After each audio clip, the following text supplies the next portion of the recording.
Hello everyone, welcome back to my channel. You watching channel trade to trade. तो आज की video में हम बात करेंगे एशियन पेंट का ब्रेकआउट, जो कि बहुत अच्छा ब्रेकआउट आया था कल। उसमें मैंने अपनी स्टोरी भी अपनी यहाँ पे स्टोरी भी डाली थी यूट्यूब में कि यहाँ पे एशियन पेंट में ब्रेकआउट आया और ये अच्छा पोटेंशियल गेन हमें दे सकता है। एक दो दिन के लिए हम होल्ड करेंगे तो अच्छा गेन दे सकता है। तो उसी की स्टोरी है और मैंने भी इसमें अच्छे पैसे बनाए हैं। जैसे मैंने भी इसमें, आप देखोगे, ये मेरा पीएनएल स्टेटमेंट मैंने खोल के रखा हुआ है। तो ये हमारा एशियन पेंट का, मैंने एक्चुअली एशियन पेंट का फ्यूचर में ट्रेडिंग की थी। तो आप देखोगे एशियन पेंट का ये अक्टूबर का फ्यूचर कॉन्ट्रैक्ट है और इसमें ट्रेडिंग लॉट्स के हिसाब से होती है। तो एक लॉट में 200 क्वांटिटी ऑफ शेयर्स आते हैं, पर यहाँ मैंने दो लॉट में ट्रेडिंग की थी। मेरा कैपिटल यूज़ हुआ था अराउंड 2.6 लैक्स और जिसपे मैंने अराउंड क्लोज टू रिटर्न बनाया है 23,000 का, जो कि बहुत अच्छा रिटर्न है। ये 50,000 भी हो सकता था, लेकिन मैंने बहुत जल्दी जल्दी एग्जिट कर दिया था। लेकिन आई एम सेटिस्फाइड और द प्रॉफिट जो मुझे हुआ है। तो चलिए आए पूरा उसका देखते हैं टेक्निकल सेटअप कि क्या था। टेक्निकल सेटअप एक्चुअल में जो ब्रेकआउट ट्रेडिंग में क्या होता है कि क्या सेटअप हमने यूज़ किया था, तो हम उस पर चलिए बात करते हैं। तो ये हमारा एशियन पेंट का, ये हमारा चार्ट है जो कि वन डे का भी ग्राफ लगा हुआ है। ये हमारा ट्रेडिंग व्यू का प्लेटफॉर्म है।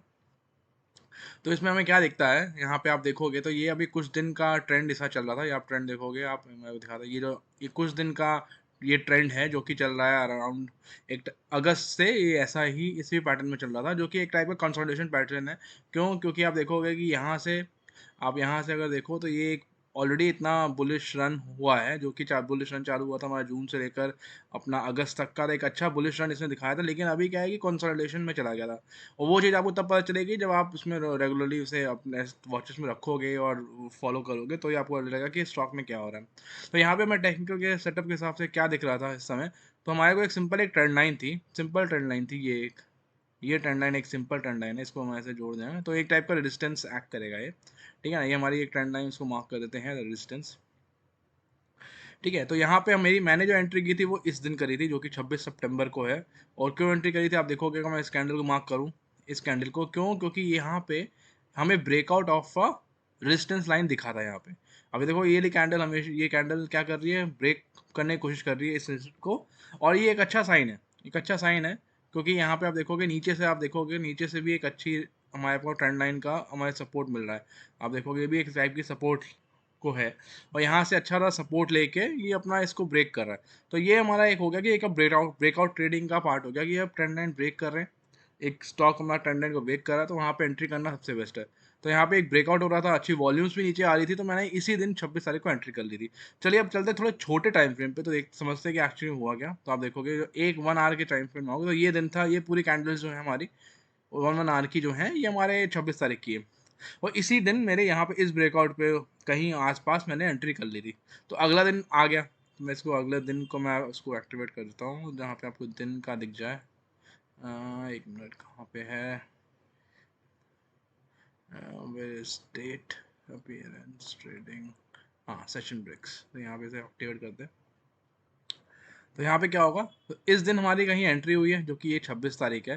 तो 26 तारीख को मेरी जो एंट्री हुई थी यहीं कहीं इसी पॉइंट पे हुई थी। तो यहाँ पे इसे होल्ड करके रखा, वो पता था कि अच्छा ब्रेकआउट आएगा आएगा, बहुत अच्छा बुल रन देगा देगा ये। तो यहाँ से इसने बुल रन जो दिया, इस दिन भी दिया, मतलब 27 तारीख को भी एक अच्छा हाई लगाया, जो कि स्टॉक यहाँ पे था अराउंड 3454 पे, 3454 पे, और इसने हाई लगाया था 3499 पे। लेकिन इस दिन में मतलब इतना फास्ट था ये, मॉर्निंग में ऊपर गया, उसका नीचे आता रहा, मैं सिर्फ वेट करता रहा कि ट्रेंड लाइन पे जब ये आएगा और वहाँ से ऊपर जाने की कोशिश करेगा, क्योंकि ये रीटेस्टिंग जरूर करेगा। अगर यहाँ पे पोटेंशियल ब्रेक है तो यहाँ पे रीटेस्टिंग जरूर होगी ट्रेंड लाइन की। तो इसी दिन का वेट था। यहाँ पे इसने रीटेस्टिंग करी 27 तारीख को, यहाँ मैंने नहीं बेचा, मैंने होल्ड किया उसे अगले दिन के लिए। अगले दिन भी आप देखोगे कि यहाँ वाले दिन जिस मैंने बेचा था, उस दिन भी यहाँ पे सेम रीटेस्टिंग हुई है। तो अब और छोटे टाइम फ्रेम में चलते हैं। ये हमारा छोटा टाइम फ्रेम और आ गया, तो यहाँ पे देखोगे ये दिन।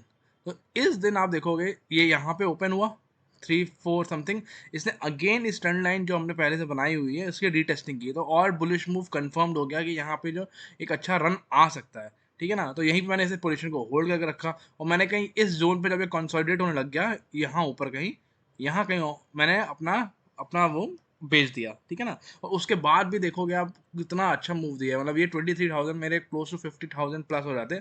लेकिन बस ये था कि मुझे अपना लूज नहीं करना था, प्रॉफिट अपने बुक करना था, इसलिए मैंने यहाँ पे जैसे ही कंसोलिडेशन फेज तो लंबे टाइम तक हुआ, मैंने इसे बेच दिया आराम। तो अगर उसमें इसका रेजिस्टेंस देखें और अपने इसके रेजिस्टेंस लाइन देखें कहाँ कहाँ था, तो हम चलते पहले बड़े टाइम फ्रेम पे, तो उसमें देखते हैं कहाँ कहाँ पे ऑलरेडी था। तो आप देखोगे तो पहला रेजिस्टेंस हमें कहाँ दिखता है, तो हमें पहला तो रेजिस्टेंस है सिंपल ये दिख रहा है, ठीक है ना, ये हमारे रेजिस्टेंस की लाइन को लाल करते हैं। तो पहला रेजिस्टेंस हमारा था 3490 का, जो कि उस दिन इसने ब्रेक करने की कोशिश की, लेकिन वापस यहाँ पे देखोगे इस दिन इसने ब्रेक भी करने की कोशिश करी, लेकिन यहाँ पे वापस नीचे इसको पुश कर दिया गया। अगला उसके बाद का रेजिस्टेंस हम अगर मार्क करें तो एक रेजिस्टेंस हमें दिख रहा है यहाँ पे, ये टॉप का, ठीक है। और आप और छोटा फ्रेम पे जाएंगे तो इसका ऑल टाइम हाई एक और इसका रेजिस्टेंस है, जो कि है ये, ठीक है। यहाँ से पॉइंट मार्क करता हूँ मैं, इसको थोड़ा जूम आउट करते हैं इसको, सॉरी, यहाँ पे जिसका ऑल टाइम हाई है जो उसने लगा रखा है वो है ये, ठीक है ना। तो ये हमें पीछे वाले डेटा से हमने इसका टारगेट लेके आए हैं। तो आप देखोगे कि जब ब्रेकआउट आया ना तो उसने सारे रेजिस्टेंस ब्रेक कर दिए, तो इसने जब ये रेजिस्टेंस ब्रेक किया और मैंने कहीं इसी रेजिस्टेंस के आसपास जब वो पहुंचा तो मैंने उसको ऑलरेडी सोल्ड आउट कर दिया, क्योंकि यहाँ पे कंसोलिडेट भी हो रहा था, क्योंकि रेजिस्टेंस पे जाके जोन पे जाके कंसोलिडेट होना हो सकता, नीचे में आ जाए। तो एक्चुअली में हुआ वो अगले दिन हुआ, लेकिन हमें को क्या है, उसने सारे टारगेट दे दिए, ऑल टाइम हाई भी रीच कर गया, तो एक बार में तो ऑल टाइम हाई ऑब्वियसली नहीं क्रॉस करेगा। वो हमारे पास एक पॉइंट था कि उसे पहले ही बेचना था। और आप आज देखोगे तो कैसे कितना ज़्यादा फॉल आया है इसमें, अभी भी ये ऐसा एक टाइप का बुरा, मतलब बुरा नहीं दिख रहा है, सही दिख रहा है। अगर यहाँ से भी फिर से देखिए, अब वापस अपनी ट्रेंड लाइन पे आ गया है, सपोर्ट पे ट्रेंड लाइन पे आके फिर से यहाँ पे कंसोलिडेट कर रहा है, ठीक है ना। अगर यहाँ से भी फिर से अगर इस टाइप चाल देगा तो हम हमेशा फिर से एंट्री कर सकते हैं, लेकिन क्या है कि हमने छोटा सा प्रॉफिट लेके ब्रेकआउट ट्रेड का मतलब यही है, 3 से 4 दिन रखा और उसे ब्रेकआउट तक वेट किया और उसने निकाल दिया। ब्रेकआउट मतलब एक ही बार में अच्छा मूव दे दिया 4-5% का, that is enough. Swing trading वाला कॉन्सेप्ट ये है कि आप इसको स्विंग में भी रख सकते हैं, लेकिन क्या है कि आपका स्टॉप लॉस यहाँ पे पक्का हिट हो गया होता, क्योंकि आप इतनी देर तक होल्ड ना करते। और यहाँ भी कहीं बाय किया होता, स्टॉप लॉस आपका यहीं कहीं तो स्टॉप लॉस के आसपास ही टहल रहा होता, तो आप स्विंग ट्रेडिंग में स्टॉप लॉस थोड़ा बड़ा होता है। लेकिन मैंने जो एंट्री करी थी वो मेरा स्टॉप लॉस यहीं पे था, तो मेरा तो हिट हो गया होता, इसलिए मैंने यहाँ पे इसको थोड़ा सा एक दिन के ही रखा, और जब देखा कि अच्छा मूवमेंट अपने ऑल टाइम हाई के पास जा रहा है और रेजिस्टेंस आ सकता है, तो इसलिए उसे मैंने निकाल दिया। तो यही चीज़ है, यही कॉन्सेप्ट होता है। और बाकी और भी स्टॉक्स मैंने लिए हुए हैं, मैं 1-2 दिन में और डालूंगा, और भी प्रॉफिट्स का दिखाऊंगा कि क्या टेक्निकल सेटअप यूज़ किया। मोस्टली मेरा टेक्निकल सेटअप यही होता है, breakout of a trend line, breakout of a resistance zone. तो कैसे आइडेंटिफाई करना है वो आपको हमेशा स्टॉक्स को रोज रोज देखना पड़ेगा, उसको समझना पड़ेगा, और अपनी वॉच लिस्ट बनानी पड़ेगी अपने फेवरेट स्टॉक्स की, तो आप उसमें जाके वो चेक कर सकते हैं, ठीक है। तो होप आपको वीडियो अच्छी लगी होगी और आपको कुछ नया सीखने को मिला होगा। मिलते हैं चलिए अगले वीडियो में। Bye bye.